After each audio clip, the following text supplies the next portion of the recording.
YS Vivekananda Reddy హత్య కేసులో ముగ్గురు నిందితులను పులివెందుల పోలీసులు అరెస్ట్ చేశారు. హత్య జరిగిన రోజు సాక్ష్యాలను తారుమారు చేశారనే అభియోగంతో వివేకానందరెడ్డి ప్రధాన అనుచరుడు ఎర్ర గంగిరెడ్డి, వ్యక్తిగత సహాయకుడు కృష్ణారెడ్డి, పనిమనిషి కుమారుడు ప్రకాష్ను అరెస్ట్ చేశారు. వీరికి వచ్చే నెల 8 వరకు పులివెందుల కోర్టు రిమాండ్ విధించింది. రాష్ట్ర వ్యాప్తంగా సంచలనం సృష్టించిన వైఎస్ వివేకానందరెడ్డి హత్య కేసులో ముగ్గురు నిందితులను పోలీసులు అరెస్ట్ చేశారు. హత్య చేసింది ఎవరనేది ఇంకా నిర్ధారణకు రాని పోలీసులు సాక్ష్యాలను తారుమారు చేసిన కేసులో ఆ ముగ్గురిని అరెస్ట్ చేశారు. వివేకానందరెడ్డికి ఎప్పుడూ వెన్నంటి ఉండే ప్రధాన అనుచరుడు తొండూరుకు చెందిన ఎర్రగంగిరెడ్డి, వివేక వ్యక్తిగత సహాయకుడు కృష్ణారెడ్డి, పనిమనిషి కుమారుడు ప్రకాష్ను అరెస్ట్ చేశారు. ఐపీసీ 302, 201 సెక్షన్ల కింద కేసు నమోదు చేశారు. A1 గా ఎర్రగంగిరెడ్డి, A2 గా కృష్ణారెడ్డి, A3 గా ప్రకాష్ను చూపారు.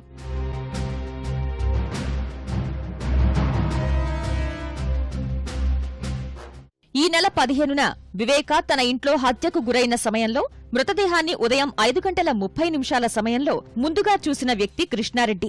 ఆయన ఇచ్చిన సమాచారం మేరకు వివేక కుటుంబ సభ్యులు అక్కడకు చేరుకున్నారు. ఆ సమయంలో ఇంట్లో ఎర్రగంగిరెడ్డి, వైఎస్ అవినాష్ రెడ్డి, దేవిరెడ్డి శివశంకర్ రెడ్డి మరికొందరు ఉన్నారు. పోలీసులకు సమాచారం అందిన తర్వాత బాత్రూంలో ఉన్న మృతదేహాన్ని పడక గదిలోకి మార్చారు. రక్తపు మరకలు తుడిచేశారు. తలకు కట్లు కట్టారు. ఇలా సాక్ష్యాలను తారుమారు చేశారనే కారణాలతో ముగ్గురు నిందితుల్ని అరెస్ట్ చేసినట్లు పోలీసులు పత్రికా ప్రకటనలో పేర్కొన్నారు.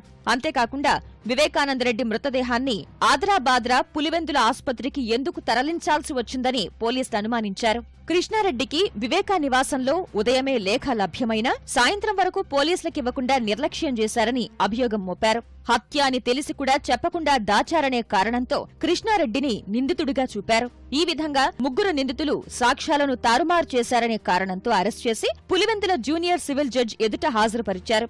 నిందితులకు ఏప్రిల్ 8 వరకు 12 రోజుల పాటు కోర్టు రిమాండ్ విధించింది. వారిని కడప కేంద్ర కారాగారానికి పోలీసులు తరలించారు. అనేది మర్డర్ కేసుకు సంబంధించి హత్య చేయబడ్డ సంఘటనలో ఐపీసీలోని 302 సెక్షన్ వాడతాము. ఈ 201 సెక్షన్ అనేది ఏదైనా సాక్ష్యాలను తారుమారు చేయడం కానీ చెరిపేయడం కానీ జరిగినప్పుడు ఈ 201 ఐపీసీ అనే సెక్షన్ కింద కేసు నమోదు చేయడం, రిమాండ్ ఇవ్వడం అనేది జరుగుతుంది. ఆ భాగంలోనే ఆ పరంపరలో భాగంగా ఈరోజు ఈ ముగ్గురు ముద్దాయిలు సాక్ష్యాధారాలు చెరిపేయడము అనే దాని మీద రిమాండ్ ఇవ్వడం జరిగింది.